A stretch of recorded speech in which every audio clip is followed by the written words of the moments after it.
একটু আধটু এমন হয় সেজন্য চেক আপ করতে হবে না। তুমি আমাকে ভালোবাসো, সেজন্য এই ছোটোখাটো বিষয়কে বড় করে দেখছো। তাছাড়া ইজাজ ভাই, আমার আজকে অফিসে জরুরি কাজ আছে। আবার অফিস শেষে বাবাকে দেখতে হবে, সেখানে ডাক্তারের সাথে কথা বলতে হবে না। আজকে বাদ দাও, পরে এসে চেক আপ করলেই হবে। ভাইয়া, নিজের জন্য যে আপনার কখনো সময় হবে না তা আমি ভালো করেই জানি। তাই আজকে যাই বলেন না কেন তাতে কোনো কাজ হবে না। একটু সময়ের অভাব আর অবহেলা আর ভাইয়ের শরীরে বড় কোনো ক্ষতি হবে ছোট ভাই হয়ে তা তো আমি মানব না। এই যে এখন এত কথা বলছেন তাতে আপনার সময় নষ্ট হচ্ছে। আহ, ইজাজ এমন করছো কেন? বলছি তো পরে এসে চেক আপ করে যাব। ডাক্তার ইজাজ প্রিন্সের কোনো কথা না শুনে জোর করে সব রকম পরীক্ষা নিরীক্ষা করে আর বলে আগামীকাল সব রিপোর্ট এসে যাবে। প্রিন্স ডাক্তার ইজাজের কাছ থেকে ছাড়া পেয়ে অফিসে চলে যায়। বিকালে প্রিন্স অফিসের কাজ শেষ করে ওর বাবার কাছে গেল। সেখানে তার শরীরে খোঁজ খবর নিল। সাখাওয়াত হোসেনকে কবে রিং পরাবে সে বিষয়ে প্রিন্স ডাক্তারের সাথে কথা বলছে। প্রিন্সকে ডাক্তার জানালেন 2 দিন পর প্রথমে এনজিওগ্রাম করে দেখবেন হার্টের ভিতরে কয়টি ব্লক আছে। তারপর প্রিন্সের সাথে পরামর্শ করে সে মতো ব্যবস্থা নেওয়া হবে। ডাক্তারের সাথে কথা শেষ হলে আরও কিছুক্ষণ সাখাওয়াত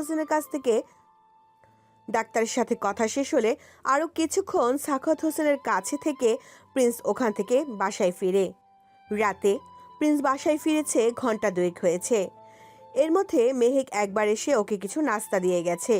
প্রতিদিনের মতো আজকে পিছনে পিছনে ঘুরঘুর করেনি, বরং ওকে নাস্তা দিয়ে মনের রুমে গিয়ে বসে আছে। মহারানী যে গতকাল রাতের কথা নিয়ে অভিমান করে ফুলে ফেপে আছে তা প্রিন্স বুঝতে পারছে। একবার প্রিন্সের মন বলে মেহেকের অভিমান ভাঙাতে, আরেকবার মস্তিষ্ক বলছে সে অভিমান করেছে তাতে আমার কি। মন ও মস্তিষ্কের যুদ্ধে শেষমেশ মনের জয় হলো। প্রিন্স মনের রুমে গিয়ে মেহেককে অদেখা করে মনের সাথে কিছুক্ষণ আলাপ করলো। মেহেক ওখানে বসে বসে মন ও প্রিন্সের দিকে আর চোখে তাকিয়ে রেগে বোম হচ্ছে। ওরা দুজনে গল্পে এতটাই মজে গেছে, মেহেক যে এখানে বসে আছে তাদের সে খবর নেই। এদিকে প্রিন্স মেহেকের অবস্থা থেকে বুঝতে পারছে মেহেক রেগে যাচ্ছে। এখন আর রাগানো ঠিক হবে না ভেবে প্রিন্স মনের কাছ থেকে বিদায় নিয়ে রুম থেকে বের হওয়ার আগে বলে, মেহেক, আমার মাথাটা ভীষণ ব্যথা করছে, একটু মেসেজ করে দেবে? কথাটা বলে উত্তরে অপেক্ষা না করে প্রিন্স নিজেদের রুমে এসে পড়েছে। মাথা ব্যথা করছে, এই একটা কথাতেই যেন মেহেকের সব রাগ অভিমান গলে পানি হয়ে গেছে। তার স্বামী অসুস্থ, তার কাছে থেকে সেবা যত্ন চাচ্ছে, এটা ভাবতে ওর মনটা আনন্দে নেচে উঠল। অথচ গতকালে প্রিন্সের কথা শুনে ভেবেছিল সে আর কখনো সেদে সেদে প্রিন্সের কাছে অপমানিত হতে যাবে না। কম তো আর হলো না, 6 মাসের বেশি সময় ধরে মেহেক ওদের সম্পর্ক ঠিক করার চেষ্টা করছে। সেদিকে প্রিন্স পাত্তা দেয় না, আর গতকাল তো ওর চরিত্র নিয়ে কটু কথা শুনতে হয়েছে। যেহেতু মেহেক অন্যায় করেছে সেজন্য সে প্রিন্সের দেওয়ার কথার আঘাতকে শাস্তি মনে করে শুয়ে গেছে। তবে আর অপমান ও অপদস্থ হতে কখনো প্রিন্সের কাছাকাছি যাবে না মনে মনে পণ করে নিয়েছিল। কিন্তু প্রিন্সের মাথা ব্যথা করছে শুনে সব ভুলে গেল। দুজন অচেনা মানুষ বিবাহের পবিত্র বন্ধনে আবদ্ধ হওয়ার পর কেমন করে মিলেমিশে এক হয়ে যায়। একজনের ব্যথায় অন্যজনের মন ছটফট করে, একজন অন্যজনের জন্য মঙ্গল কামনা করে।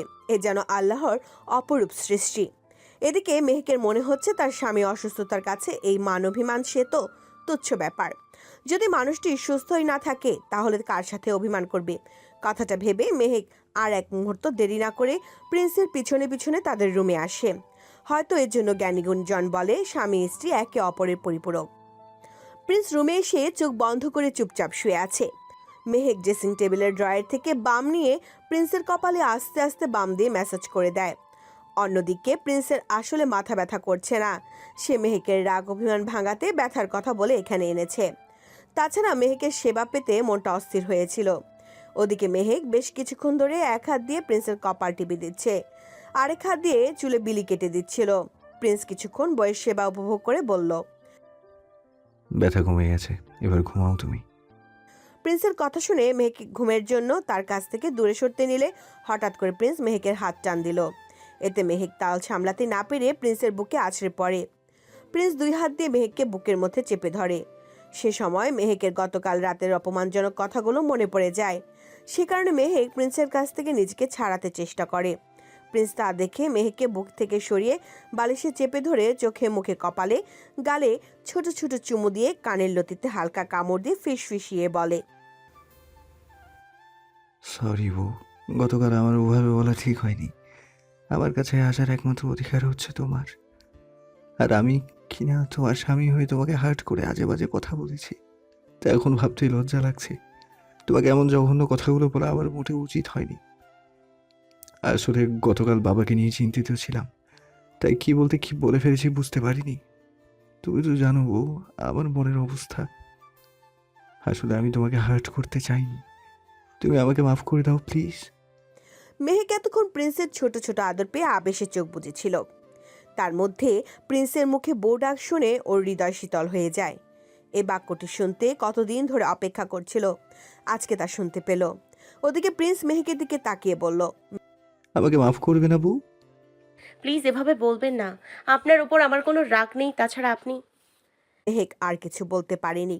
প্রিন্স তার খসখসে ওষ্ঠ দিয়ে মেহেকের কোমল ওষ্ঠ লক করে শুষে নিতে থাকে তার সব রাগ অভিমান। একটু একটু করে সে দখল করে নেয় নিজের ভালোবাসায় বিভোর হয়ে একে অপরের মাঝে ডুব দেয়। এক দফা ভালোবাসাবাসি শেষে কিছুক্ষণ আগে প্রিন্স ঘুমিয়ে গেছে, কিন্তু মেহেকের চোখে ঘুম নেই। মানুষটা আজকে 6 মাস পর ওর কাছে আগের রূপে ধরা দিয়েছে। আজকে কাছে আসাতে চাহিদা ছিল না, ছিল অফুরন্ত ভালোবাসা। প্রিন্সের এত ভালো ওর কপালে শুইবে তো। তাছাড়া কয়েকদিন ধরে প্রিন্সকে একটা বিষয় জানাতে মনটা অস্থির হয়ে আছে। লজ্জা ও ভয়ে বলতে পারছে না। তাছাড়া কথাটা বললে প্রিন্স যদি ওকে ভুল বোঝে, ভাবে আবার অভিনয় করেছে, এসব ভেবে বলতে পারছে না। তবে এটা তো লুকিয়ে রাখার জিনিস না যে লুকিয়ে রাখতে পারবে। সময় হলে তা তো প্রকাশ পেয়েই যাবে। এসব ভাবতে ভাবতে প্রিন্সের বুকে মাথা রেখে মেহেক একসময় ঘুমিয়ে যায়। পরের দিন বিকালে এটা কি করে সম্ভব? রিপোর্ট কোথাও কোনো ভুল হচ্ছে না তো? এই বিষাক্ত পয়জন এর তো আমাদের দেশে সহজে পাওয়া যায় না। আর ভাইয়া, শরীরে এমন বিষাক্ত পয়জন এলো কোথা থেকে? তাছাড়া কে দিচ্ছে তাকে এটা? ডাক্তার ইজাজ বারবার প্রিন্সের রিপোর্ট চেক করছে, মনে মনে নিজেকে প্রশ্ন করছে, কিন্তু প্রশ্নের উত্তর খুঁজে পাচ্ছে না। কারণ প্রিন্সকে এই বিষাক্ত পয়জনিং 2-3 বছর ধরে দেওয়া হচ্ছে। ইস, এই পয়জিং বিশেষত্ব হচ্ছে এটা একজন মানুষের শরীরে প্রবেশ করার সাথে সাথে বিষক্রিয়া প্রতিক্রিয়া দেখা দেয় না, এটা ধীরে ধীরে নিজের ভয়ঙ্কর রূপ ফিরে আসে। এই পয়জিং এতটাই ভয়াবহ যে আস্তে আস্তে মানুষের কিডনি বিকল করে দেয়, এমনকি লিভার ও ফুসফুস অকেজ হয়ে যায়, রক্তচাপ সৃষ্টি করে, মৃত্যুর দিকে ঠেলে দেয়। কিন্তু মানুষরা সেটা বুঝতেও পারে না।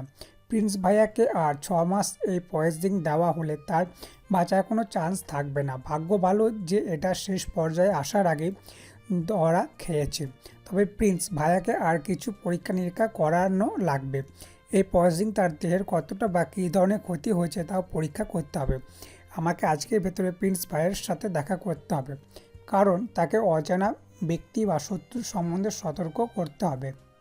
অন্যদিকে প্রিন্স অফিসের কাজ শেষ করে সাখাওয়াত হোসেনের কাছে বেশ কিছু সময় কাটিয়ে বাসায় ফিরে। অফিসে থাকাকালীন সময়ে ইজাজ ফোন দিয়ে মনে করিয়ে দিয়েছিল আজকে রিপোর্ট আসবে। অবশ্য এটাও বলেছে হসপিটালে থেকে প্রিন্সের রিপোর্ট সে কালেক্ট করবে। তবে প্রিন্স যেন ওর সাথে দেখা করে। প্রিন্স ইচ্ছে করে ইজাজের সাথে দেখা করেনি, কারণ রিপোর্ট সামান্য প্রবলেম হলেও এ ছেলে তা নিয়ে ভেবে নিজেও অস্থির হবে আর ওকেও করবে। এর থেকে বাসায় এসে বিশ্রাম করা বেশি ভালো মনে হয়েছে ওর কাছে। ওদিকে প্রিন্স অফিস থেকে আসার পর থেকে প্রতিদিনের মতো মেহেক আজকেও তার আশেপাশে ঘুরঘুর করছে। প্রিন্স বাসায় এসে ফ্রেশ হয়ে হালকা নাস্তা করে ল্যাপটপ নিয়ে বসে অফিসের কাজ নিয়ে ব্যস্ত হয়ে পড়ে। মেহেক প্রিন্সকে কাজ করতে দেখে কিছু বলতে চেয়েও বলতে পারেনি। এদিকে প্রিন্স ল্যাপটপে কাজ করছে আর মেহেকের দিকে আর চোখে দেখছে, কারণ এই সময় সাধারণত মেহেক মুনকে সাথে নিয়ে পড়তে বসে, কিন্তু আজকে পড়তেও যাচ্ছে না। ওর আশেপাশে ঘুরঘুর করছে আর আঙুলে ওড়না পেঁচাচ্ছে। মেহেককে দেখে বোঝাই যাচ্ছে ও কিছু বলতে চাচ্ছে। প্রিন্স মেহেকের অবস্থা দেখে বলল, বউ এখানে আসো। মেহেক প্রিন্সের এক ডাকে দ্রুত প্রিন্সের সামনে এসে দাঁড়ায়। প্রিন্স ল্যাপটপ টি টেবিলে রেখে মেহেকের হাত ধরে প্রিন্সের কোলে বসিয়ে পিছন থেকে জড়িয়ে ধরে ঘাড়ে থুতনি রেখে বলে, বউ কি হয়েছে, তোমাকে এমন অস্থির দেখাচ্ছে? তুমি কি আমাকে কিছু বলতে চাচ্ছ? না না না, কি বলবো, কিছু না। প্রিন্স বুঝতে পারছে মেহেক কোনো কারণে ভয় পাচ্ছে, তাই কিছু না বলছে। কথাটা ভেবে প্রিন্স মেহেকের হাতটা তার ঠোঁটের কাছে নিয়ে চুমু দেয়। এরপর ঘাড়ে নাক দিয়ে সুরসুরি দিতে দিতে বলছে, বউ, গতকাল রাতের পর থেকে আমি চাই না তোমার আমার মাঝে কিছু গোপন থাকুক বা আমাদের সম্পর্কের মধ্যে ভুল বোঝাবুঝি হোক। এমনিতেই অনেকগুলো সময় আমাদের নষ্ট হয়ে গেছে। মেহেক প্রিন্সের কথা শুনে মনে মনে ভাবছে, আগে থেকে ভয় না পেয়ে সত্যিটা বলেই দিই, তারপর যা হবে হোক। তবুও তো বলতে পারবো আমি তাকে বলেছি। কথাটা ভেবে মেহেক প্রিন্সের ডান হাতের উপর আলতো করে ওর হাতটা রেখে আমতা আমতা করে বলল, আমার না আবারও ডেট মিস হয়েছিল। সন্দেহের বশে কিট কিনে এনে বাসায় প্রেগনেন্সি পরীক্ষা করি। মেহেকের কথা শুনে প্রিন্স থমকে গেছে। মেহেক প্রিন্সকে চুপ করে থাকতে দেখে বলে, রেজাল্ট পজিটিভ এসছে। কি বললে? মেহেকের কথা শুনে প্রিন্স চমকে কি বলে দাঁড়িয়ে গেল। প্রিন্সের মুখে কি শুনে এবং দাঁড়াতে দেখে মেহেক তাড়াহুড়া করে বলল, বিশ্বাস করুন, এবার আমি মিথ্যে বলিনি। আগেরবার মিথ্যে বলেছি, তাই হয়তো আমার কথা আপনার বিশ্বাস হচ্ছে না। আর কিডে যে রেজাল্ট এসছে আমি তাই বলেছি। আচ্ছা, এই কথা শুনে আমাকে মিথ্যেবাদী ভেবে আপনি আমার সাথে রাগ করে থাকবেন না তো? আপনি রাগ করে থাকলে আমার যে দম বন্ধ হয়ে আসে। মেহেককে ভয় পেতে দেখে প্রিন্স মেহেকের সামনে গিয়ে ওকে জড়িয়ে ধরে বলল, এই পাগলি, আমি তোমায় কিছু বলেছি যে তুমি এভাবে ভয় পাচ্ছ? তাছাড়া তুমি তো কেটে যা রেজাল্ট এসেছে তাই বলেছ। আর শোনো, আগের পরের সব কথা বাদ, এই বিষয়ে যেন কোনো কথা না বলতে হয়। প্রিন্স মেহেককে কথাটা বলে মেহেকের ওষ্ঠে আলতো করে ঠোঁট ছুঁয়ে দিল। এরপর মেহেকের কপালে চুমু দিয়ে বলল, বউ, তুমি 2 মিনিট অপেক্ষা করো, আমি রেডি হয়ে আসছি। মেহেক প্রিন্সের কথা শুনে অবাক হয়ে বলল, এত রাতে আপনি কোথায় যাচ্ছেন? মেহেকের কথা শুনে প্রিন্স ওর নাকে হালকা করে কামড় দিয়ে বলল, মিসেস, এখন মাত্র 9টা বাজে। আমার কাছে এটা সন্ধ্যা, আর তুমি বলছো এত রাত। ও, আরেকটা কথা, আমি একা যাচ্ছি না, সঙ্গে মিসেস তুমিও যাচ্ছ। এত রাতে আপনি কোথায় যাবেন? আপনি আমার কথা বিশ্বাস করেননি, তাই না? সেজন্য এখন বাইরে নিয়ে শাস্তি দেবেন, তাই না? এত বুদ্ধি নিয়ে ঘুমাও কিভাবে বউ? মেহেকের কথা শুনে প্রিন্স অবাক হয়ে কথাটা বলল, তার মানে সত্যি সত্যি আমায় শাস্তি দেবেন? ইস, চুপ মেয়ে, এত বেশি কথা বলছো কেন? আরে হ্যাঁ, আরেকটা কথা বলে তোমাকে কঠিন শাস্তি দেওয়া হবে। প্রিন্সের কথা শুনে মেহেক বলল। 3 ঘন্টা পর প্রিন্স ও মেহেক হসপিটালের করিডোরে বসে আছে। মেহেক এখানে আসার আগে ভেবেছিল আগেরবার মিথ্যা বলে প্রিন্সকে ধোকা দিয়েছে, হয়তো সেজন্য এবার প্রিন্স ওর কথা বিশ্বাস করেনি। ওকে শাস্তি দিতে সেজন্য বাহিরে নিয়ে যাচ্ছে। কিন্তু প্রিন্স মেহেকের ধারণা ভুল প্রমাণিত করেছে। প্রিন্স ওর প্রেগন্যান্সি টেস্ট করতে হসপিটালে নিয়ে এসেছে। ওদের বাড়িতে থেকে এই হসপিটালে আসতে ওদের 1.5 ঘন্টা লেগেছে। এখানে আসা মাত্র কয়েকজন ডাক্তার প্রিন্সকে সালাম দেয়। প্রিন্সকে স্যার স্যার বলেন। বড় বড় ডাক্তারের যে তার বরকে মান্য করে চলে তা মেহেকের বুঝতে অসুবিধা হয়নি। তাই তো মেহেক এখানে আসা মাত্র ওর টেস্ট করানো হয়েছে। ওকে কোনো অপেক্ষা করতে হয়নি। পরীক্ষা করার পর ওরা দুজন রেজাল্টের জন্য অপেক্ষা করছে। কিছুক্ষণ পর ডাক্তারের রুম থেকে প্রিন্সের ডাক এসে যায়। মেহেককে করিডোরে বসিয়ে রেখে প্রিন্স ডাক্তারের কেবিনে ঢুকলো। কিছুক্ষণ পর প্রিন্স ডাক্তারের কেবিন থেকে গম্ভীর মুখে বের হয়ে শক্ত কণ্ঠে মেহেককে বলে, বাসায় চলো। মেহেক প্রিন্সের মুখের অবস্থা দেখে মন খারাপ হয়ে গেল। বাসায় টেস্টের রেজাল্ট হয়তো ভুল এসেছে, আর সে যাচাই বাছাই না করে কিনা নাচতে নাচতে প্রিন্সকে বলে দিয়েছে এখানে হয়তো নেগেটিভ এসেছে। সেজন্য মানুষটি হঠাৎ করে এমন নীরব হয়ে গেছে। মেহেক ভাবছে। পাকনামি করে কেন যে তাকে বলতে গেলাম। এদিকে প্রিন্স মেহেককে নিয়ে হসপিটালের বাইরে এসে গাড়িতে ওঠে। গাড়িতে বসে মেহেকের দিকে ঘুরে হুট করে ওর মাথার পেছনে হাত দিয়ে প্রিন্স ওর মুখের দিকে এগিয়ে যায়। মেহেক কিছু বোঝার আগেই ওর ঠোঁট লক করে দেয়। বেশ কিছুক্ষণ পরে প্রিন্স মেহেকের ঠোঁট ছেড়ে দিল। তারপর দুজনে জোরে জোরে নিঃশ্বাস নিচ্ছে। প্রিন্সের এমন কাণ্ডে মেহেক হতভম্ব হয়ে গেছে। এদিকে প্রিন্সের চোখ দিয়ে কয়েক ফোঁটা পানি গড়িয়ে পড়ল। মেহেক প্রিন্সের চোখে পানি দেখে কাপা কাপা গলায় বলে, আপনার কি কোথাও কষ্ট হচ্ছে? বহু, এটা আনন্দ অশ্রু, কষ্টের না। আমার মতো খারাপ মানুষ দ্বিতীয়বার যে বাবা হওয়ার খুশি সংবাদ শুনতে পাবো তা তো কল্পনাও করিনি। কিন্তু কিন্তু আমার আল্লাহর বড় মেহেরবান যে আমাকে তোমার মধ্যে বাবা হওয়ার সুযোগ দিয়েছে। ধন্যবাদ বউ। সত্যি আমি মা হব? প্রিন্স ইশারায় হ্যাঁ বোঝায়। তারপর বলে, মিসেস, আজকে ইচ্ছে ছিল তোমাকে নিয়ে লং ড্রাইভে যাব, কিন্তু আমার একটা ছোট ভাই মানে ডাক্তার ইজাজ 2 ঘন্টা ধরে আমার জন্য আমাদের বাসায় এসে বসে আছে। সেই জন্য আজকে যেতে পারছি না। যাওয়ার সময় তো আর চলে যাচ্ছে না। এখন কোথাও যাব না, বাসায় চলুন। চলো বলে গাড়ি ছাড়ে। বাড়িতে ডাক্তার ইজাজের কথা শুনে প্রিন্সের ঘোর লেগে গেছে। কেউ তাকে বছরের পর বছর খাবারের মধ্যে বিষ দিচ্ছিল, আর সে টেরও পায়নি। এই কথা জেনে প্রিন্স বুঝতে পারছে না কি প্রতিক্রিয়া দিবে। আজকে তার কাছে দুটি বড় সংবাদ এসেছে। প্রথমটি হচ্ছে সুসংবাদ, সে বাবা হবে, আর অপরটি হচ্ছে তার দুঃস্বপ্ন। প্রিন্সের ক্ষতি করতে আশেপাশে লুকিয়ে আছে কালনাগিন, যে ধরাছোঁয়ার বাইরে থেকে ওকে প্রতিনিয়ত ছোবল মারছে। প্রিন্স তা আদৌ জানে না। সন্দেহের বশে নিজের হাতে কোনো নিরপরাধ মানুষকে শাস্তি দিতে চায় না। তবে শত্রু যেই হোক তাকে প্রিন্স ঠিক খুঁজে বের করবে। ঘরের মধ্যে অজানা শত্রুকে মুক্ত ছেড়ে হাতে হাত রেখে বসে থাকারও পাত্র সে নয়, কারণ সে এটা জানে কেউ বাহিরে থেকে এসে ওর খাবারে বিষ দিতে পারবে না। এটা নিশ্চিত শত্রু তার বাড়িতে ঘাপটি মেরে রয়েছে। তাকে খুঁজে বের করা মাত্র কিছু সময়ের ব্যাপার। তবে কথা হচ্ছে, যে লোক ওর খাবারের সাথে গরমিল করছে সে যে মেহেক আর মনের খাবারের সাথে একই গরমিল করছে না তার গ্যারান্টি কি? এই মুহূর্তে মেহেকের শরীরে সামান্য পরিমাণ পয়জনিং ওর ভবিষ্যৎ প্রজন্মকে আসার আগে শেষ করার জন্য যথেষ্ট। তাছাড়া সবচেয়ে বড় কথা হচ্ছে 5 বছর ধরে ওর জন্য একজন মানুষ রান্না করে, সে হচ্ছে জন। তাহলে কি জন এই কাজ করেছে? এইসব ভেবে প্রিন্স অস্থির হয়ে পড়ে। এদিকে ডাক্তার ইজাজ প্রিন্সের দিকে তাকিয়ে বলে, ভাইয়া, আমার কথা বুঝতে পারছেন তো? একবারও কি চিন্তা করে দেখেছেন আপনি নিজের শরীর নিয়ে এখনও যদি সতর্ক না হলে পরবর্তীতে হয়তো সুযোগ পাওয়ার জন্য বেঁচে নাও থাকতে পারেন? প্রিন্স ডাক্তার ইজাজের মুখে নিজের মৃত্যুর কথা শুনে বলল, তোমার কথাটা বুঝতে পারছি ডাক্তার, তবে এই মুহূর্তে আমার নিজেকে নিয়ে ভাবছি না। তোমার কথা শুনে আমি তোমার ভাবিকে নিয়ে চিন্তায় আছি। আপনার জীবন নিয়ে যেখানে সংশয় চলেছে সেখানে আপনি আমাদের সুস্থ ভাবিকে নিয়ে পড়ে রয়েছেন। ব্যাপারটা কি হচ্ছে তাই তো বুঝতে পারছি না।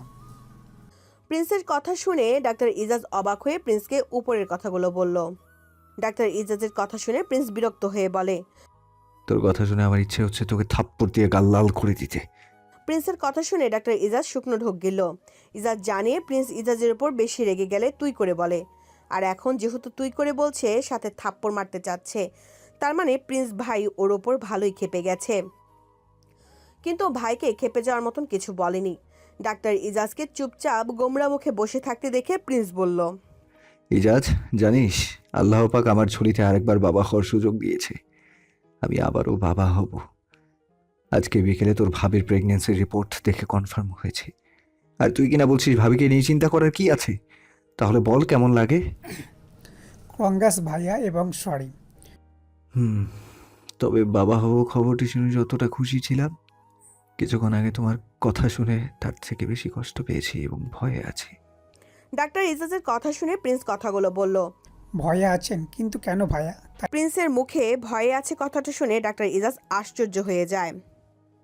প্রিন্সের মতো এমন ইন্টেলিজেন্ট ও ক্ষমতাসীন ব্যক্তিও ভয়ে আছেন তা যেন মানতে কষ্ট হচ্ছে। প্রিন্স ডাক্তার ইজাজের প্রশ্ন শুনে বলে, ইজাজ, যে লোক আমার খাবারে বিষ প্রয়োগ করেছে সে নিশ্চয়ই আমার বিষয়ে সব কিছু জেনে আটঘাত বেঁধে নেমেছে। আবার মৃত্যুর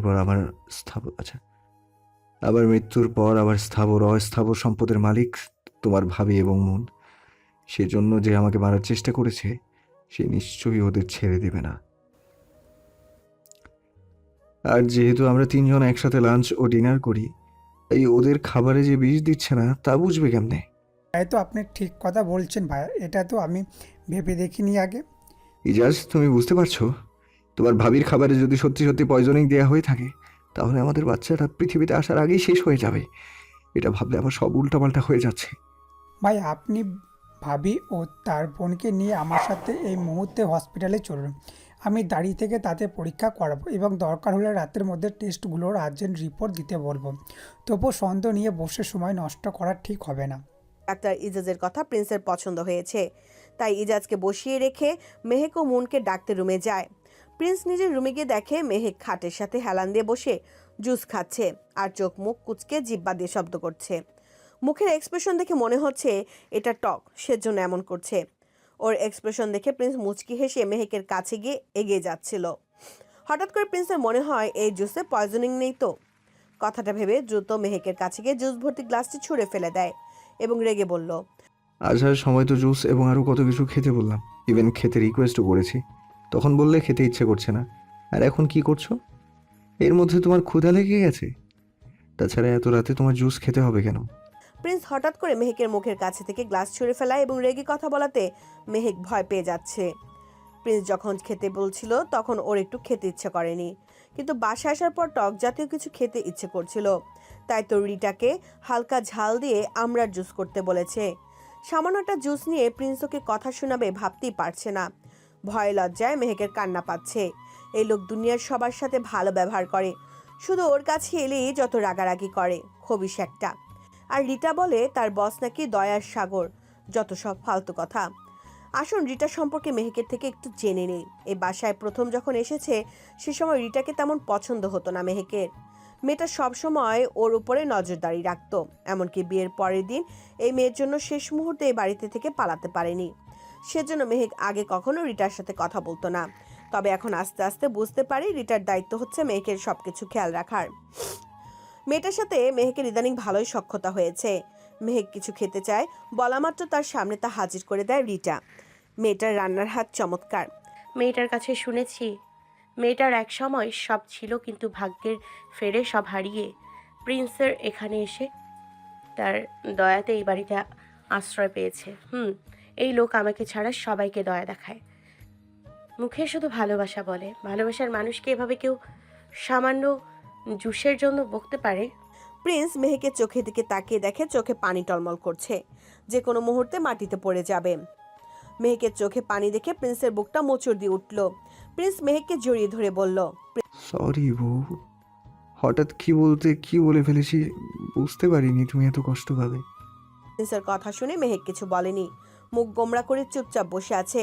প্রিন্সের মনে হচ্ছে এই মুহূর্তে মেহেকের অভিমান ভাঙাতে অনেক সময় লাগবে, যে এখন দেওয়া সম্ভব নয়। এখন দ্রুত মেহেককে নিয়ে হসপিটালে যেতে হবে। কথাটা ভেবে প্রিন্স মেহেকের দিকে তাকিয়ে বলে, বসে না থেকে জলদি নিচে এসো, আমি মনকে নিয়ে আসছি। এত রাতে কোথায় যাচ্ছে, কেন যাচ্ছে? মেহেক তা বলতে চেয়েও বলেনি, বকা খাওয়ার ভয়ে।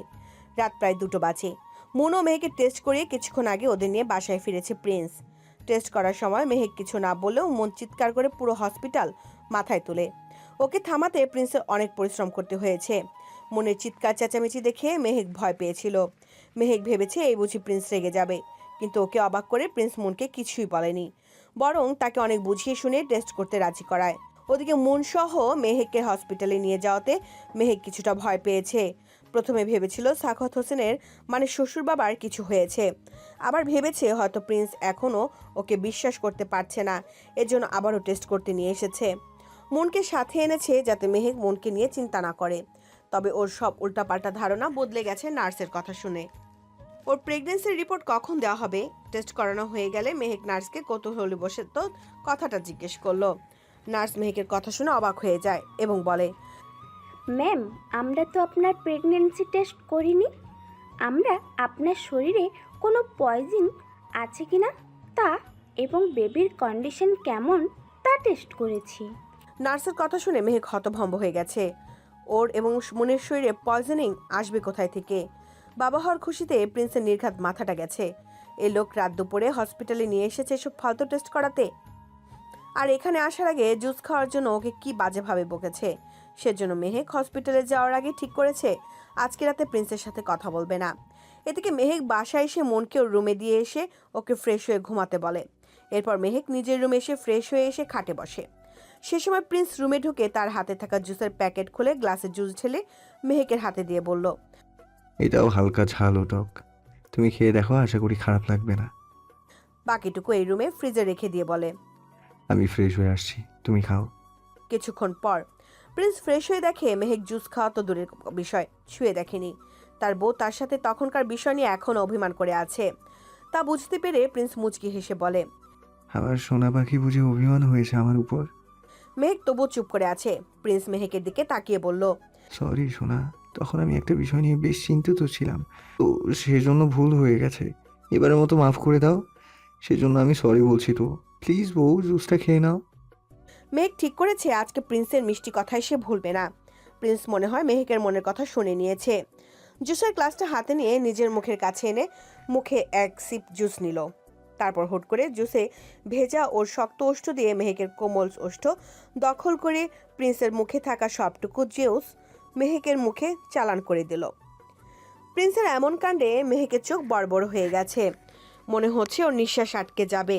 মেহেক কোনো মতে মুখে থাকা জুসটুকু গিলে ফেলল।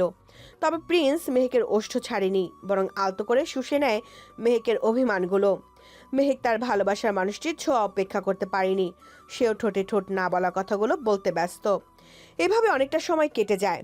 প্রিন্স মেহেকের ওষ্ঠ ছেড়ে মুচকি হেসে বলে, অ্যাঞ্জেল, জুসটা কি নিজে নেবে নাকি আমি দিব? অবশ্য তুমি রাজি থাকলে জুস পান করাতে আমার আপত্তি নেই, বরং ভালোই লাগবে। মেহেক প্রিন্সের কথা শুনে বিড়বিড় করে অসভ্য বলে জুতো জুসের গ্লাস হাতে নিয়ে এক চুমুকে জুস শেষ করে ফেলেছে। এদিকে প্রিন্স বলে, আমি অসভ্য না? দাঁড়াও, দেখাচ্ছি মজা। কথাটা বলে মেহেককে বিছানায় চেপে ধরে আলতো করে ওর শরীরের ওপর নিজের শরীরে ভার ছেড়ে দেয়। মেহেক প্রিন্সকে জড়িয়ে ধরে। প্রিন্স মেহেকের গলায় মুখ গুজে ছোট ছোট চুমু দেয়। মেহেক আবেশে চোখ বুজে ফেলে। পরের দিন সকালে মেহেক ও মন নিশ্চিন্তে ঘুমিয়ে আছে। প্রিন্স সারা রাত দু চোখের পাতা এক করতে পারেনি। সিসি ক্যামেরায় ধারণকৃত ফুটেজগুলো এর মধ্যে কয়েকবার চেক করা হয়ে গেছে। ফুটেজে তেমন কিছু চোখে পড়েনি। সকালে রিপোর্টে কি আসবে তা ভেবে প্রিন্সের ঘুম হয়নি। এর মধ্যে ফজরের আজান দিলে প্রিন্স নামাজ পড়ে কিছুক্ষণ রুমের মধ্যে পায়চারি করে। কিছুক্ষণ আগে রিপোর্টে কি এসেছে ইজাজ তাকে ফোন করে জানিয়েছে। সব শুনে প্রিন্স রুম থেকে বের হয়ে বাড়ির সামনে বাগানে যায়। ওখানে রিটাকে দেখে প্রিন্স বলল, আচ্ছা রিটা, তুমি আমার এখানে কাজ করছো কতদিন হয়েছে? রিটা প্রিন্সের কথা শুনে চমকে ওঠে, তবে প্রিন্সকে বুঝতে না দিয়ে বলল, বস, আমি তো প্রায় 4 বছর ধরে এখানে আছি। তাহলে তো তুমি এখানে এসেছো অনেক সময়। আচ্ছা রিটা, আমার বাড়ির পিছনের বাগানে একটা রহস্য আছে, তা কি তুমি জানো? বস, হঠাৎ করে আমার সাথে কথা বলছে কেন? আর যে মানুষ এত বছর আমার মুখটাও ভালো মতো দেখেনি, সে হঠাৎ পেছনের বাগানে কথা বলছে কেন? আমি যতদূর জানি ওখানে তো প্রিন্স মাহমুদের অপরাধীদের শাস্তি দেওয়া হয়। আচ্ছা, বস কি কোনো কারণবশত আমার সাথে রেগে আছে? রিটা একা একা মনের মধ্যে প্রশ্নগুলো করছে। অন্যদিকে প্রিন্স রিটার দিকে তাকিয়ে বলল, এত কি ভাবছো রিটা? কিছু না বস। আসলে তুমি আমার এখানে এত বছর কাজ করছো, তাই আমি মনে করলাম তোমাকে আমার রহস্য ঘেরা বাগানের সাথে পরিচয় করিয়ে দিব। চলো তো। রিটা ভয় ভয় প্রিন্সের পিছনে পিছনে যাচ্ছে। প্রিন্স বাড়ির পিছনে বাগানে যেয়ে একটা রিমোট চাপ দিতে গাছগুলো সরে জায়গা ফাঁকা হয়ে গেছে। রিটাকে বাগানের ফাঁকা জায়গায় নিয়ে দেখাতে থাকে কোথায় কি রয়েছে। প্রিন্স রিটার সাথে কথা বলতে বলতে পকেটে থাকা রিমোটে আলতো চাপ দেয়। রিমোটে আলতো চাপ দিতে একটা বিকট শব্দ হয়। রিটা এমন শব্দ শুনে আটকে ওঠে। প্রিন্স সেদিকে পাত্তা না দিয়ে আবারও রিমোটে চাপ দিল। সাথে সাথে মাটির নিচ থেকে দুটো শিকল বের হয়ে রিটা কিছু বোঝার আগে তার পা আটকে গেল। রিটার সাথে কি হচ্ছে কিছু বুঝতে পারছে না ও। তবে প্রিন্স হারামজাদা যে ওর সাথে যে ভালো কিছু করবে না তা ঠিক বুঝতে পারছে। এর মধ্যে বাগানে প্রিন্সের গার্ডেরা এসে হাজির হয়। রিটা গার্ডদের দেখে বুঝতে পারছে কিছুক্ষণ আগের শব্দটা ছিল এদের ডাকার কোড। প্রিন্স সেদিকে তাকিয়ে মুচকি হেসে রিটার গালে থাপ্পড় দিয়ে বলল, তোর সাহস দেখে অবাক না হয়ে পাচ্ছি না। এখানে চোর ডাকাত আমার বাড়ির ত্রিসীমানায় ঘেঁষতে ভয় পায়, সেখানে তুই আমার বাড়িতে থেকে আমাকে এবং আমার বউকে বিষ দিয়ে মারার পরিকল্পনা করিস।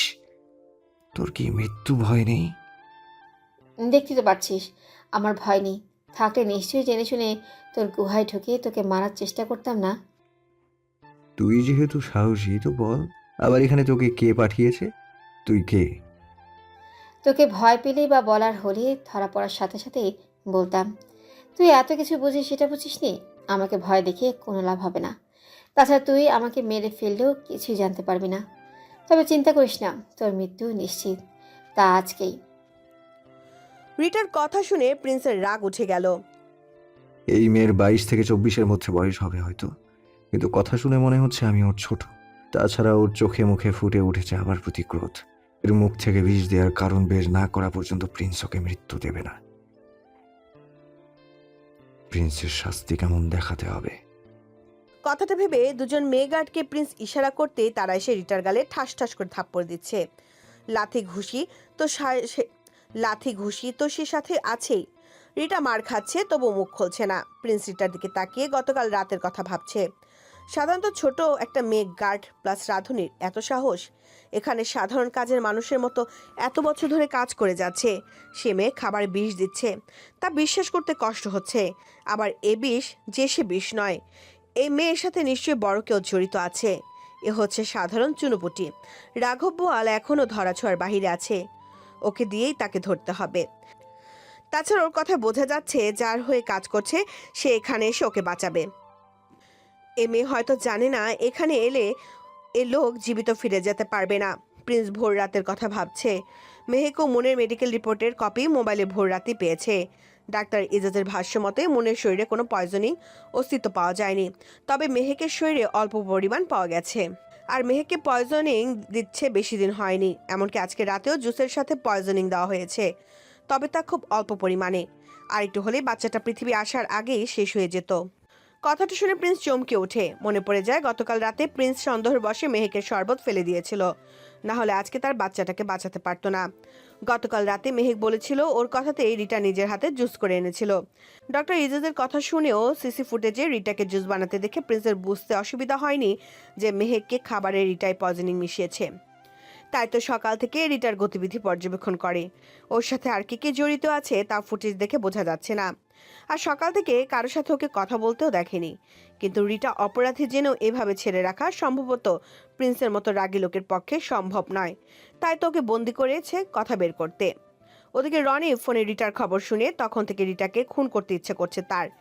এতদিন রনি মেয়েটাকে ভালো মনে করেছে, সব সময় ছোট বোনের চোখে দেখেছে। আর রনি দেখেছে প্রিন্সের সব গার্ডের সাথে রিটাকে বেশি খেয়াল রাখতো। বস তো রিটার জন্য রনিকে ভালো পাত্র খুঁজতেও বলেছিল। ওদের বস প্রিন্স তো কখনো ওদের কোনো চাওয়া পাওয়া অপূর্ণ রাখেনি যে তাকে ধোকা দিতে হবে। কিন্তু এই মেয়েটা এটা কেন করলো? কথাটা শোনার পর থেকে এসব কথা ভাবছে। রনি মনে হচ্ছে এই মুহূর্তে বসের কাছাকাছি থাকতে পারলে ভালো হতো। এর মধ্যে প্রিন্সের ফোন আসে রনির মোবাইলে। ওর মনের ইচ্ছে হয়তো বস বুঝে গেছেন। বসের ফোন পেয়ে রনি সকাল সকাল হসপিটাল থেকে এখানে এসে গেছে। অবশ্য হসপিটাল থেকে আসার আগে সাখাওয়াত হোসেনের খেয়াল রাখতে দুজনকে রেখে এসেছিল। রনি রিটার দিকে তাকিয়ে ভাবছে এই মেয়েকে দেখলে কে বলবে এর পেটে এত শয়তানি আছে। কথাটা ভাবতে ভাবতে রনি রিটার দিকে তাকিয়ে বললে, এইটা সত্যি বলে দাও, তুমি কার কথা শুনে এবং কেন এমন করছো তা বলে দিলে বস তোমাকে ছেড়ে দেবে। কার ইশারায় তুমি এগুলো করছো সেটা বললে ভাই তোমাকে জীবনে ভিক্ষা দিবে। এই তো প্রিন্সের পালিত কুকুর এসে গেছে। আমি তো এতক্ষণ রনি নামে এই প্রিন্সের ফালতু কুকুরকে বড্ড মিস করছিলাম। রিটার কথা শুনে প্রিন্স রেগে যায়। থাপ্পড় বসিয়ে দিল রিটার গালে। রিটার গাল চেপে ধরে বলল, ফালতু কথা বাদ দিয়ে বল, কে তোকে এখানে পাঠিয়েছে? কিন্তু এত কিছু পরেও রিটা প্রিন্সের কাছে মুখ খুলতে নারাজ। প্রিন্স মেয়ে গার্ডদের দিয়ে শাস্তি দিয়ে এমনকি কুকুর দিয়ে ভয় দেখেও কথা বের করতে পারছে না। এদিকে হঠাৎ করে বাড়ির ভেতর থেকে গোলাগুলির শব্দ শুনে প্রিন্স আটকে ওঠে, কারণ বাড়ির ভিতরে মন ও মেহেক আছে। প্রিন্স রনিকে ইশারায় এখানে থাকতে বলে ভিতরে যেতে নেয়। এর মধ্যে জন মেহেক ও মনের মাথায় পিস্তল ঠেকিয়ে প্রিন্সের সামনে নিয়ে এসে বলে, প্রিন্স মাহমুদ, তোর স্ত্রী ও শালিকে বাঁচাতে চাইলে আমার বোনকে ছেড়ে দে। প্রিন্স জনের কথা শুনে হতবাক হয়ে গেছে। এই ছেলে যাকে কিনা প্রিন্স এতদিন এতিম ভেবে আশ্রয় দিয়েছে, কাজ দিয়েছে, থাকার জায়গা দিয়েছে, সে জন কিনা আজকে ওর কলিজার টুকরো গুলোর মাথায় পিস্তল ঠেকিয়েছে। আজকে কি অবিশ্বাস ভাঙতে সব উঠে পড়ে লেগেছে। কথাটা ভেবে প্রিন্সের চোখ মুখ রক্ত উঠে লাল টকটকে হয়ে গেছে। প্রিন্স রেগে জনকে বলল, তুই না এতিম? এই পৃথিবীতে আপন বলতে তোর কেউ নাকি নেই? তাহলে তোর বোন আসলো কোথায় থেকে? ওটা তো আমার নকল পরিচয় ছিল, তোকে বোকা বানাতে। জন, বাঁচতে চাইলে ওদের ছেড়ে দে, না হলে তুই আর তোর বোন রিটা আজকে রাতে আমার কুমিরের ডিনার হয়ে যাবি। তোর মতো কালসাপকে এতদিন দুধ কলা দিয়ে পুষে যে ভুল করেছি তা শুধরে নিতে সময় লাগবে না। ওদের ছেড়ে দে, না হলে তোদের অস্তিত্ব খুঁজে পাওয়া যাবে না। এদিকে জন প্রিন্সের কথা শুনে ওর দিকে তাকিয়ে হা হা করে হেসে বলে, এই প্রিন্স, তুই আমাকে ভয় দেখাস? মাফিয়ার লেডি কিলার মারিয়ার ছেলে আমি। তোর মতো প্রিন্স আমার পকেটে থাকে, বুঝলি? প্রিন্স জনের মুখে লেডি কিলার মারিয়ার নাম শুনে চমকে উঠল। এই মহিলা তো একসময় মাফিয়াদের মধ্যে রাজ করত, কিন্তু বিগত কয়েক বছর হয়েছে কেউ জানে না সে বেঁচে আছে না মরে গেছে। তাছাড়া তার সাথে আমার তো কোনো শত্রুতা নেই। তাহলে তার ছেলে ও মেয়ে আমার পিছনে লেগেছে কেন? অন্যদিকে প্রিন্স ও জনের লোকের সংঘর্ষেও গোলাগুলিতে দুপক্ষের অনেক গার্ড মারা গেছে, অনেকে আহত হয়েছে, এখনো গোলাগুলি চলছে। গোলাগুলির শব্দে মেহেক ও মনের ভয়ে মুখ চুপসে গেছে। তা দেখে প্রিন্স ভাবছে মন ও মেহেক যতক্ষণ জনের কাছে থাকবে ততক্ষণ শক্তি খাটিয়ে ওর সাথে পারা যাবে না, ওকে খায়াল করতে বুদ্ধি খাটাতে হবে। কথাটা ভেবে প্রিন্স জনের মনোযোগ ঘোরাতে বলল, তোর মতো সাধারণ একটা চাকরের সাহস কি করে হলো লেডি কিলার মারিয়া সম্পর্কে মিথ্যা বলার? আমি যতদূর জানি তোর মতো নেড়িকুত্তা লেডি কিলার মারিয়ার মতো মহিলার ছেলে হতেই পারে না। লেডি কিলার মারিয়া নিজে ফোন দিলেই বিশ্বাস করতে কষ্ট হবে, সেখানে তোর মুখের কথা বিশ্বাস করব ভাবলি কিভাবে?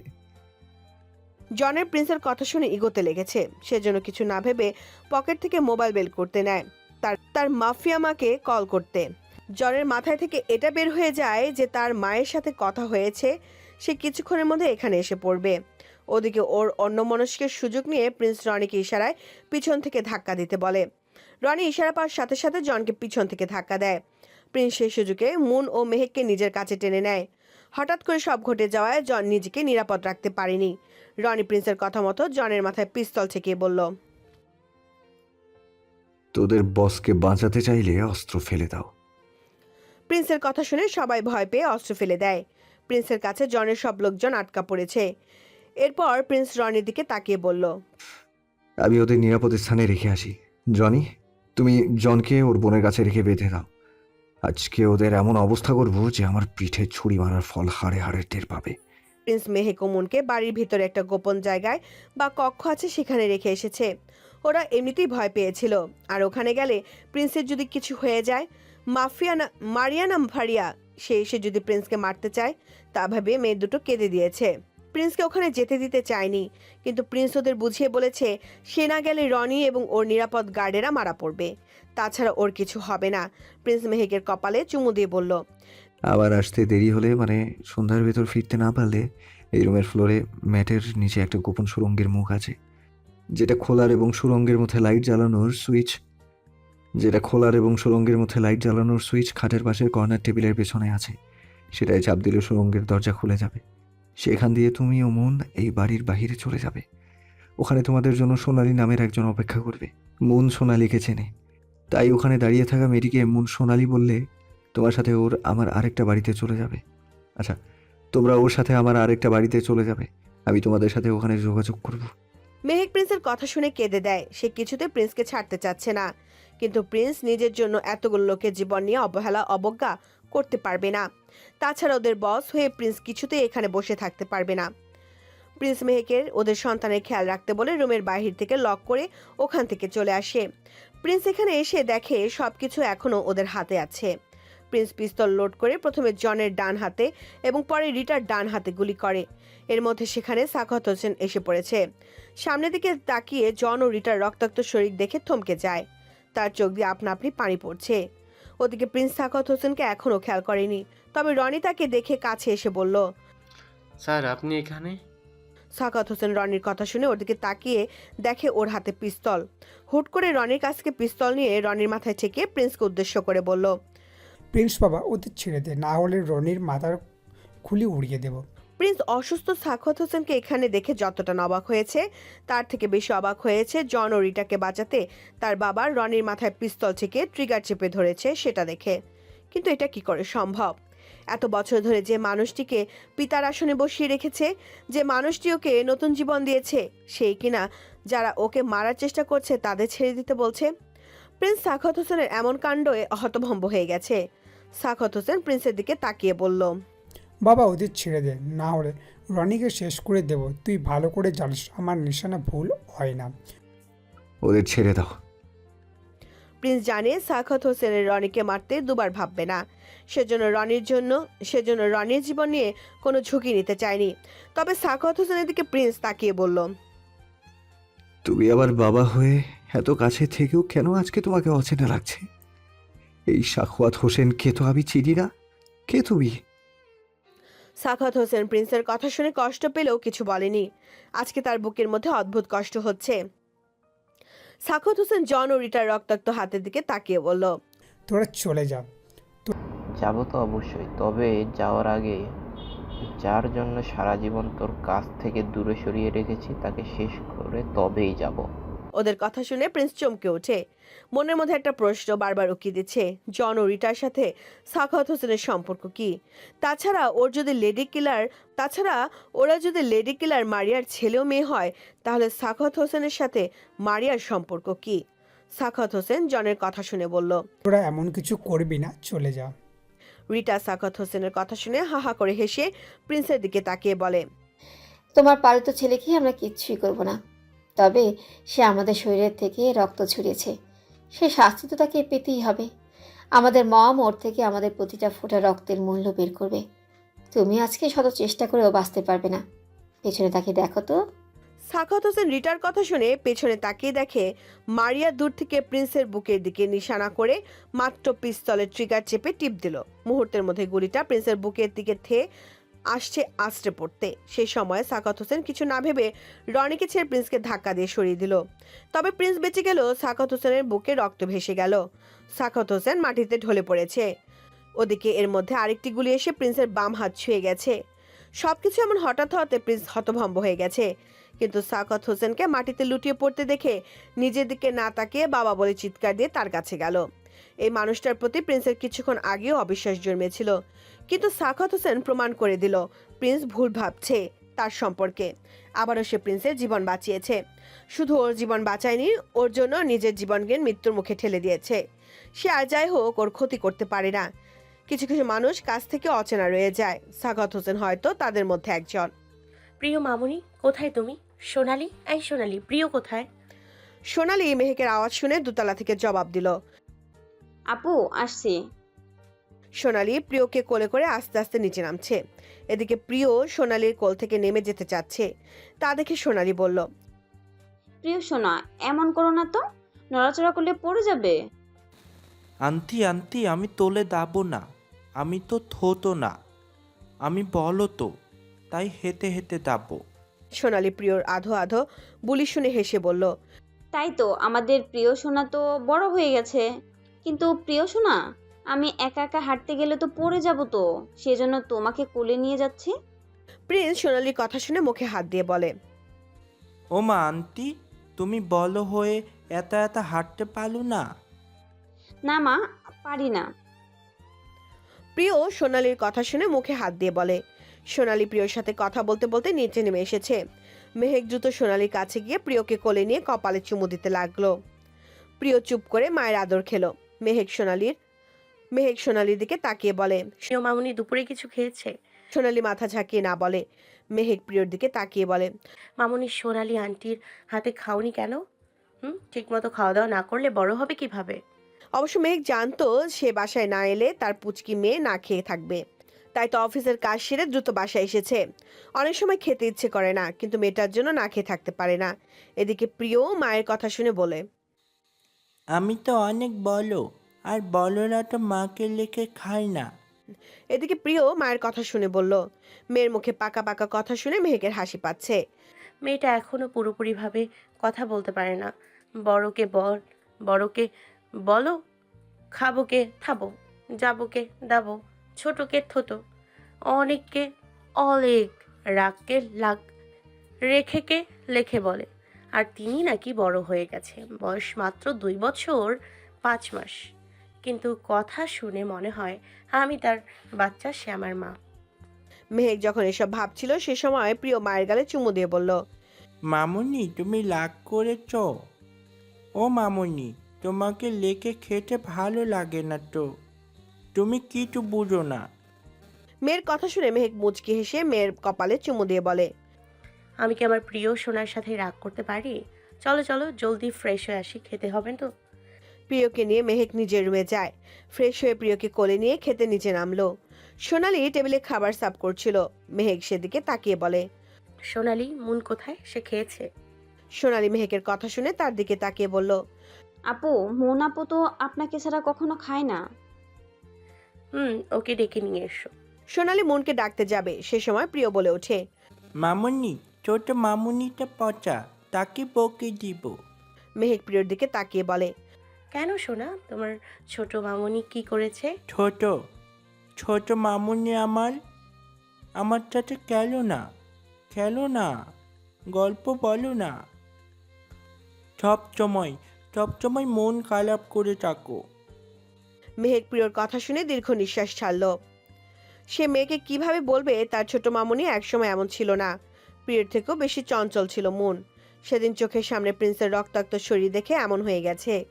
এদিকে সোনালি প্রিয়র কথা শুনে বলে, আপু, ছোট আপু অনেক বদলে গেছে। প্রিন্স ভাইয়া ছোট আপুকে এই বাড়িতে যখন প্রথম নিয়ে এসেছিল তার মন খারাপ ছিল তবুও সারা বাড়ি মাতিয়ে রাখতেন।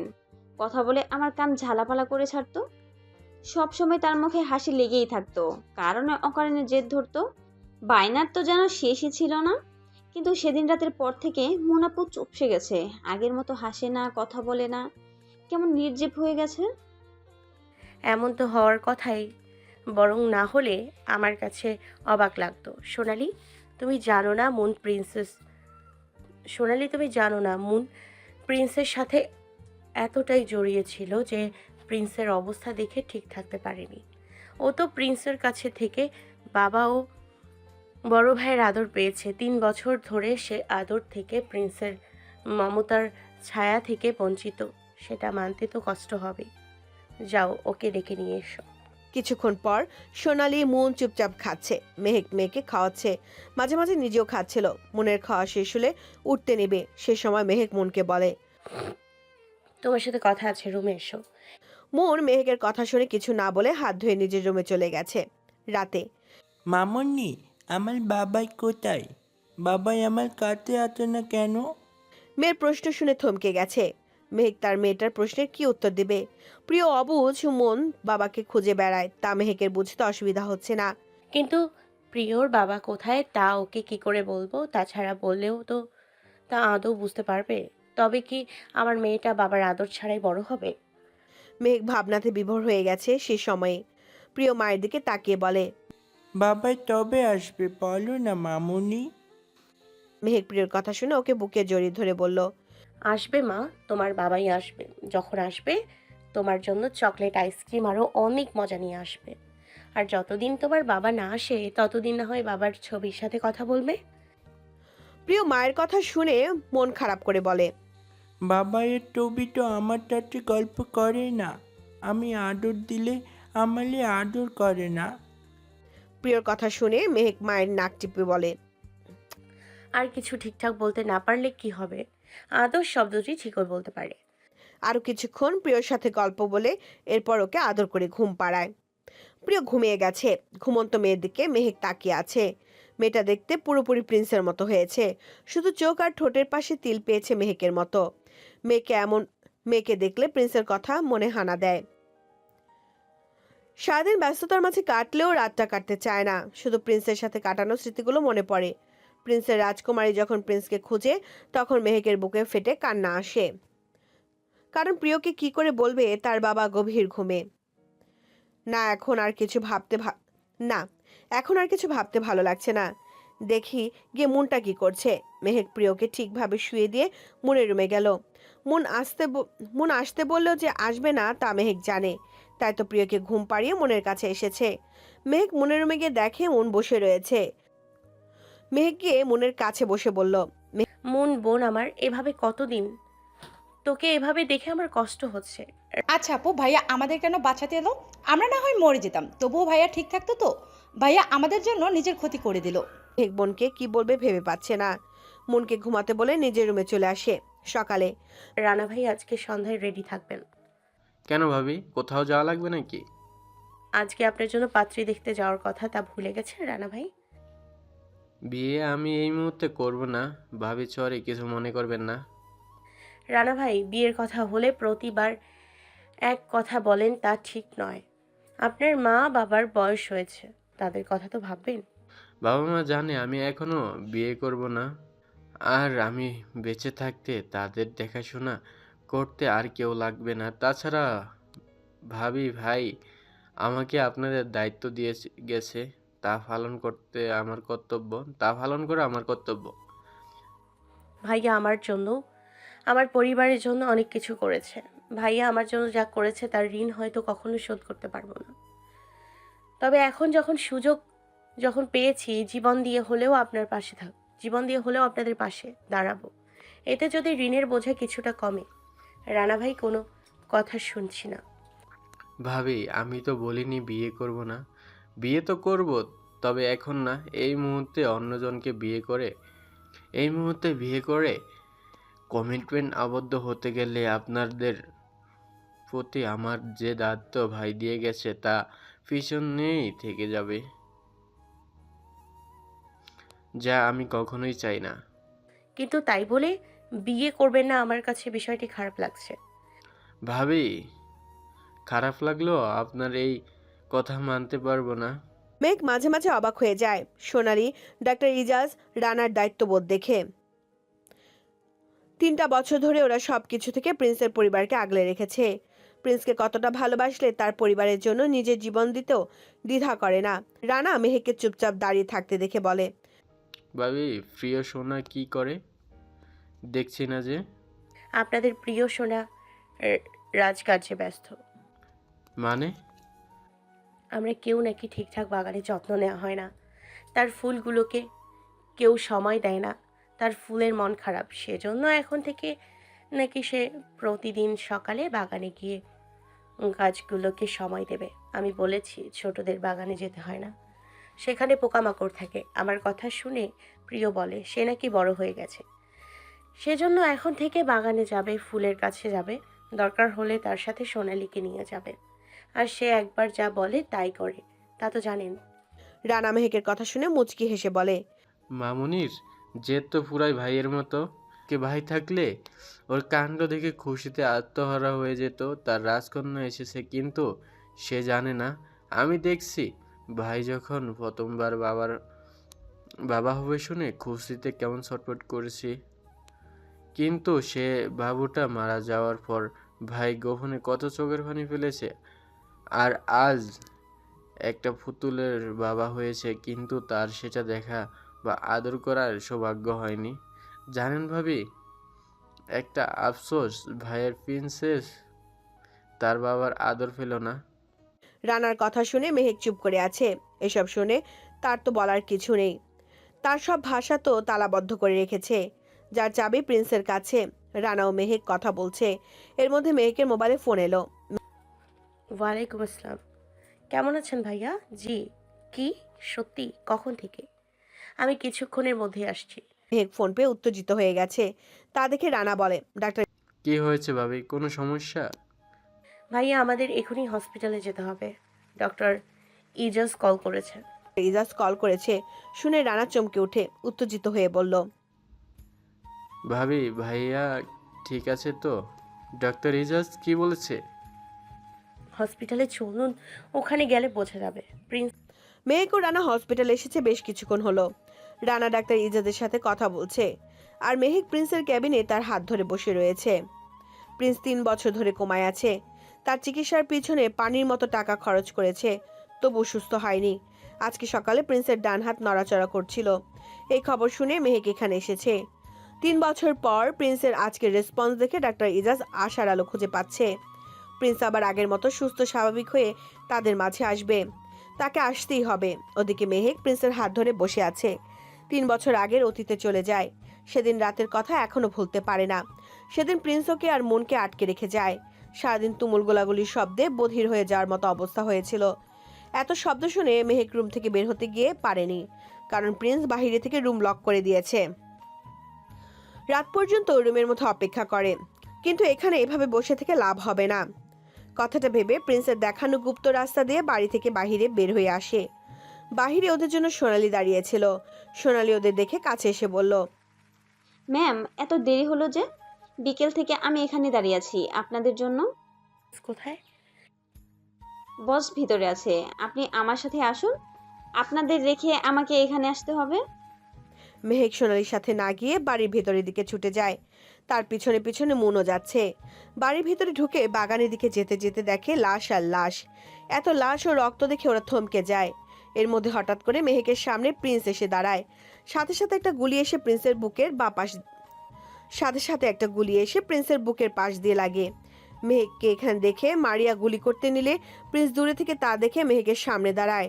সেজন্য মেহেককে উদ্দেশ্য করে ছোড়া গুলি প্রিন্সের লাগে। মন ও মেহেক প্রিন্সকে মাটিতে লুটিয়ে পড়তে দেখে চিৎকার করে উঠল। তখন থেকে মন মনে করে প্রিন্স ওদের জন্য গুলি খেয়েছে। ওদিকে মারিয়া আবার গুলি করতে নিলে রানা এসে মারিয়াকে হাতে গুলি করে। তা দেখে জন ক্ষিপ্ত হয়ে এলোপাথারি গুলি ছুটতে থাকে। রানা ও সোনালি প্রিন্স ও মেহেককে শেল্টার দিচ্ছিল।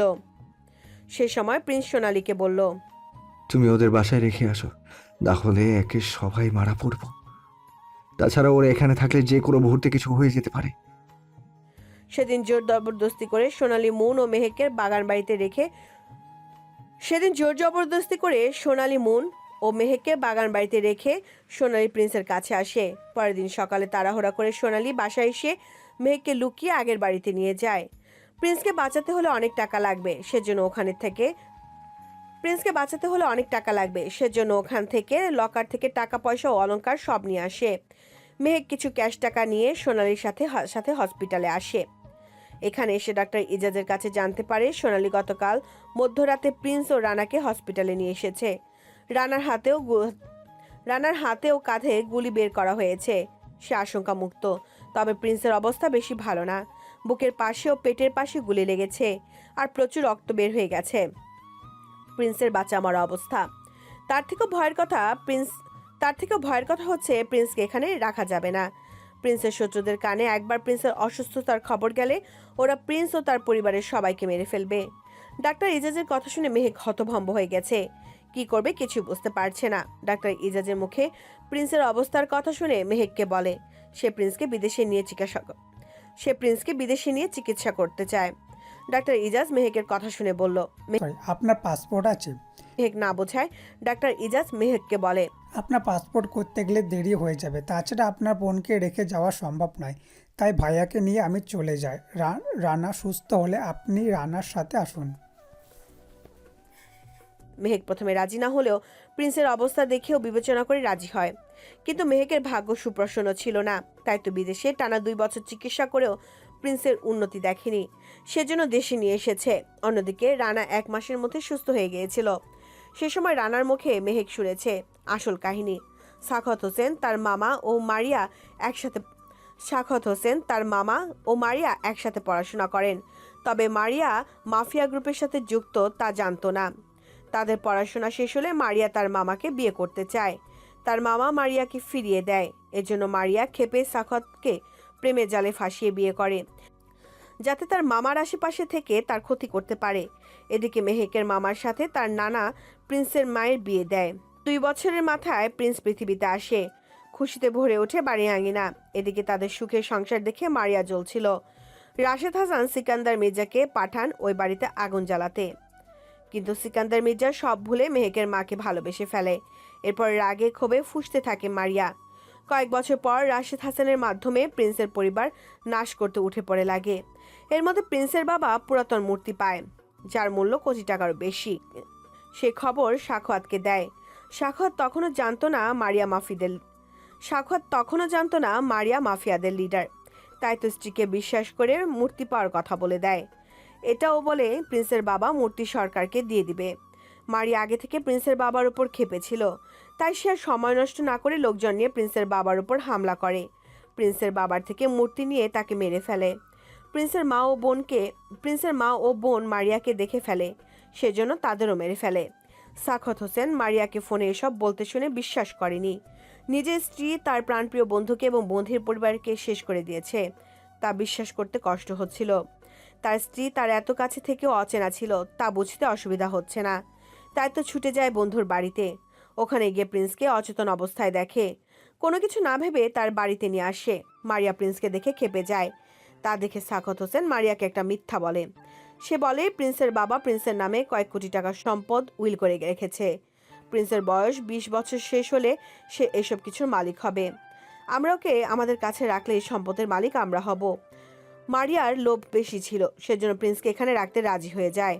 তবে সাখাওয়াত হোসেন প্রিন্সকে বাঁচাতে মারিয়ার মাফিয়া গ্রুপে জয়েন করে, কারণ এতদিনে মারিয়া এবং তার এক ছেলে ও এক মেয়ে হয়ে গেছে। জন ও রিটা তার ছেলে ও মেয়ে, সেজন্য ইচ্ছে করলে এই মহিলাকে ছাড়তে পারবে না। এদিকে মারিয়া খুশি হয়, কারণ সাখাওয়াত হোসেন তার দলের সদস্য হওয়াতে তার শক্তি বৃদ্ধি পাবে। এদিকে সাখাওয়াত হোসেনের মনে অন্য কিছু চলছিল। সে নিজে মারিয়ার মাফিয়া গ্রুপে ঢুকে তার থেকে শক্তিশালী গ্রুপের খোঁজ ছিল, যাতে প্রিন্সকে সেখানে ঢোকাতে পারে। কারণ প্রিন্স নিজেকে ডন তৈরি করতে পারলে মারিয়া ওকে মারতে পারবে না। অন্যদিকে মারিয়া সাখাওয়াতকে এদিকে সামলাতে দিয়ে ছেলে ও মেয়ে নিয়ে বিদেশে যায় তার শক্তি বাড়াতে। প্রিন্স বড় হলে যখন মারিয়া দেখে সাখাওয়াত তাকে মিথ্যা বলেছে, সে থেকে মারিয়া গোপনে প্রিন্সকে মারতে লোক লাগায়, কিন্তু প্রতিবার ব্যর্থ হয়েছে। তাই তো নিজের ছেলে ও মেয়েকে এখানে পাঠিয়েছে। সাখাওয়াত হোসেন মারিয়ার অন্যায় কাজের প্রতিবাদ করেছে। প্রিন্সকে বলে দিতেও চেয়েছিল, কিন্তু মারিয়া সবসময় হুমকি দিয়েছে প্রিন্স তার কথা জানতে পারলে মেহেক ও প্রিন্স দুজনকে মেরে ফেলবে, না বললে কিছু করবে না। তাছাড়া জন ও রিটাকে ওখানে রেখেছে প্রিন্সের কাছ থেকে কিছু শিখতে। আসল ঘটনা ছিল অন্য। জন ও রিটাকে পাঠানো হয়েছিল প্রিন্সকে মারতে, তা বুঝতে পারেনি সাখত হোসেন। তাই তো রাশেদ হাসান খুনির নাম বলার পূর্বে গুলি করেছে, যাতে মারিয়া প্রিন্স ও মেহেককে মারতে না পারে। সেদিন নিজের জীবন দিয়ে প্রিন্সকে সাখত হোসেন মারিয়া থেকে বাঁচিয়েছে। মেহেক সাখত হোসেনের বিষয়ে সবকিছু শুনে অবাক হয়েছে। মানুষটা এত কাছে থেকে অচেনা রয়ে গেছে। নিজের স্ত্রী ও সন্তানদের কথা ভাবেনি কখনো। সংসারে সুখ পায়নি তা নিয়ে আফসোস করেনি, শুধু ভেবেছে প্রিন্সকে কিভাবে মারিয়ার থেকে বাঁচাবে। আফসোস, প্রিন্স তা বুঝতে পারেনি। তাই তো সেদিন সাখত হোসেনের মৃত্যুতে প্রিন্স দুর্বল হয়ে পড়ে। সেই সুযোগে মারিয়া ও জন প্রিন্সের ওপর ভারী হয়ে ওঠে। তবে শেষ পর্যন্ত প্রিন্স লড়েছে মারিয়া ও তার ছেলে ও মেয়ের সাথে। লড়াই শেষে সেদিন জয় প্রিন্সের হলো, সে থেকে প্রিন্স এমন নিথর হয়ে পড়ে আছে। ও আরেকটি কথা, প্রিন্সের সব সম্পদ তার অবর্তমানের আগে থেকে মেহেকের নামে থাকায় টাকা পয়সার সমস্যা হয়নি। তবে মেহেক প্রিন্সের ব্যবসা, বাড়ি ও গাড়ি বিক্রি করে দেয়, শুধু বাগান বাড়ি, একটা গাড়ি ও নানা বাড়ি ছাড়া। মেহেক চায়নি প্রিন্সের ব্যবসার সূত্র ধরে কেউ তার খোঁজ খবর পাক। মেহেক চায় প্রিন্স যখন সুস্থ হয়ে উঠবে তখন সে কোনো মাফিয়া লিডার না, প্রিয়র বাবা ও তার স্বামী হবে। প্রিন্স জেগে এক নতুন সূর্যের আলো দেখবে, যেখানে তার অতীতের জায়গা নেই। অন্যায় শাস্তি দিতে গিয়ে তার হাতে আর কোনো প্রাণ যাক, সে তা মেহেক চায় না। তাই তো মেহেক নতুন নামে, মানে প্রিয় মাহমুদ নামে ব্যবসা চালু করে। ওর সব কাজে সোনালি ও রানা সাহায্য করছে। এই হসপিটালে প্রিন্সকে শুধু মাহমুদ নামে ভর্তি করেছে, যাতে কেউ বুঝতে না পারে। মেহেক প্রতিদিন হসপিটালে এসে প্রিন্সের সাথে সময় কাটায়। মন কয়েকবার এসেছিল, তবে এখন আর আসে না। সে তার ভাইয়াকে এভাবে দেখতে পারবে না বলে। আর প্রিয়, তাকে মেহেক নিয়ে আসে না, কারণ মেহেক চায় না তার মেয়ে তার বাবাকে এমন অসহায় অবস্থায় দেখুক। প্রতিটি মেয়ের কাছে তার বাবা হিরো থাকে, তাহলে তার মেয়ে বাদ পড়বে কেন? ছবি দেখেই না হয় তার মেয়ে বাবাকে হিরো জানুক। সে চায় প্রিয়তার মনে সুস্থ বাবার ছবি এঁকে বড় হোক। তাই তো সবসময় প্রিন্সের ছবি দেখায়, মেয়েকে বাবার সাহসিকতার গল্প শোনায়। আশায় থাকে প্রিন্স আবার আগের মতো হয়ে যাবে।